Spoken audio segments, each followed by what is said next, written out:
That changed your whole trajectory, right? Yes, that decision changed the entire trajectory of anything my life would ever be.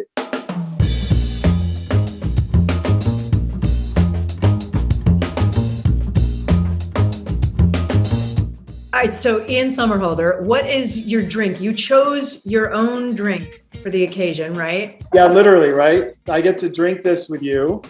And I think, other than my child and my family, I'm more proud of this than pretty much anything in the world. So cheers, I've got some here. So it's Brothers Bond, it's your company. You might be the first guest on the drink to literally make your own drink. Like didn't you basically invent this?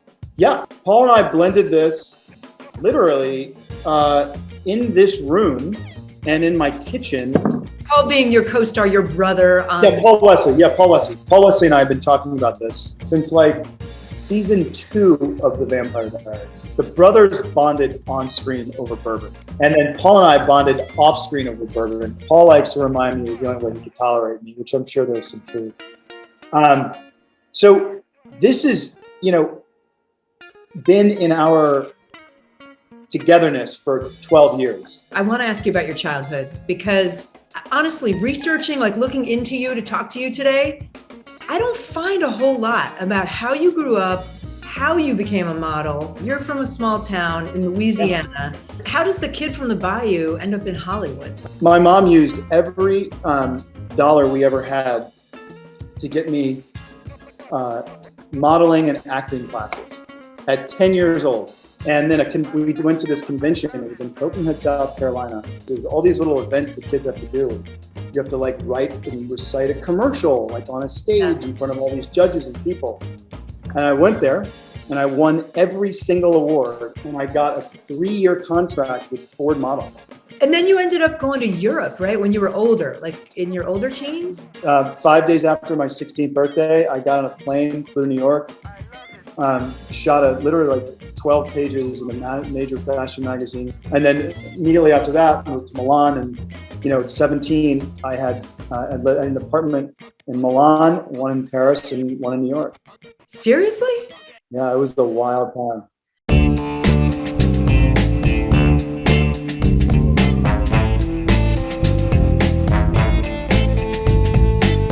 Lost is really the big role that breaks through for you, right?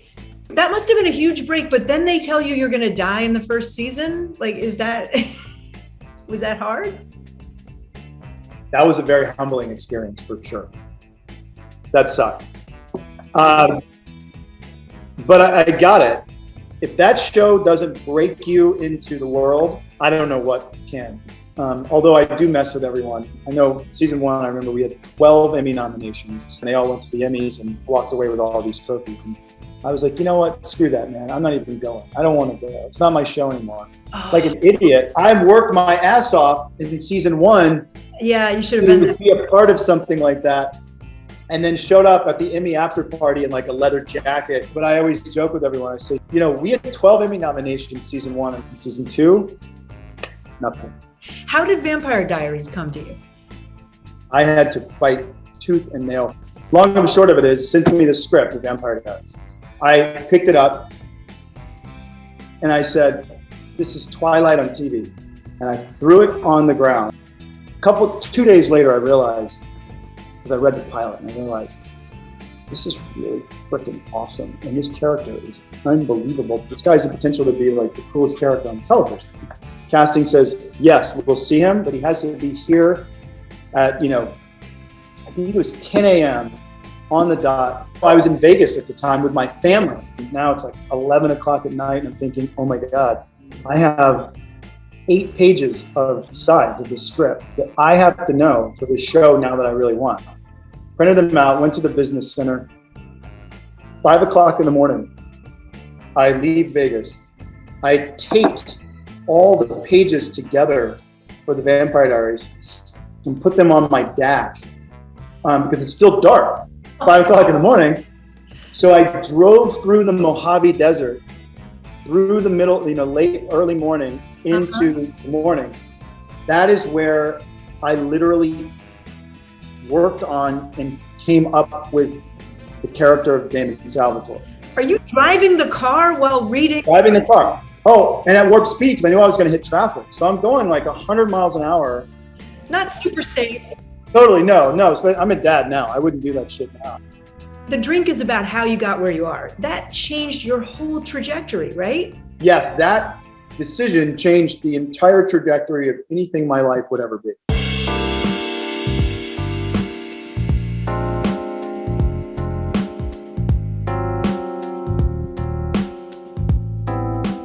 You wrote something about your wife and how she saved you from a terrible business situation. Can you tell us more? Like, I read your Instagram post and I was like, what happened? When you're in your 30s, you have so much energy, you're idealistic.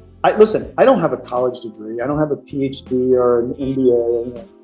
All I knew what I could do is leverage entertainment value to create quantifiable global change. So during Vampire Diaries, I used the money I made to finance companies that I knew would be able to create that impact.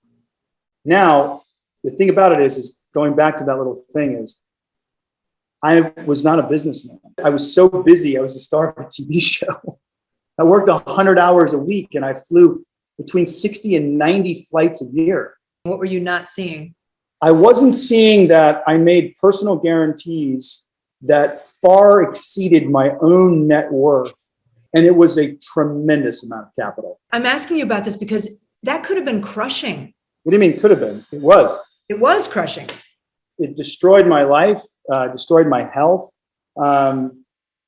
It wreaked, unbelievable havoc on the life of my wife and my family. But we got through it as a team, spearheaded by my wife. Yeah. Because she spent 2 years negotiating this deal out. She negotiated a path out, financially, a path out for you. Yeah. I'm trying to process that someone with your fame and stardom, and obviously you made a lot of money doing Vampire Diaries, I'm sure. And it was all kind of going. It was gone. It was gone. Yeah. Did someone take advantage of you, of your stardom? Yeah, I had my eye off the ball. I trusted people that should have never been trusted. And it's the best, most expensive, most incredible lesson I've ever learned. Did it lead you to launch this? Where it came from. That's where Brothers Bond came from. I wonder whether you also created this bourbon so that you could fuel your environmental work. You're taking part of what you're earning from all the Vampire Diary fans who are buying your bourbon, right? And you're putting it into sustainable agriculture. You have to do well and do good at the same time. Ian, can we do a quick lightning round? Yeah. Okay, ready? Yeah. Weirdest thing about you? I don't know. I had better penmanship with my toes than with my hands. What? That's weird. Okay, best advice you ever got? In life, if you do not seek humility, it will find you. It just depends on how it finds you. Worst advice you ever got? Sign this personal guarantee. What's next for you? Being the best father, and being the best husband, and being the best son in the world. Well, that's a beautiful way to end. Cheers to that. Amen. Thank you. Thanks, Kate.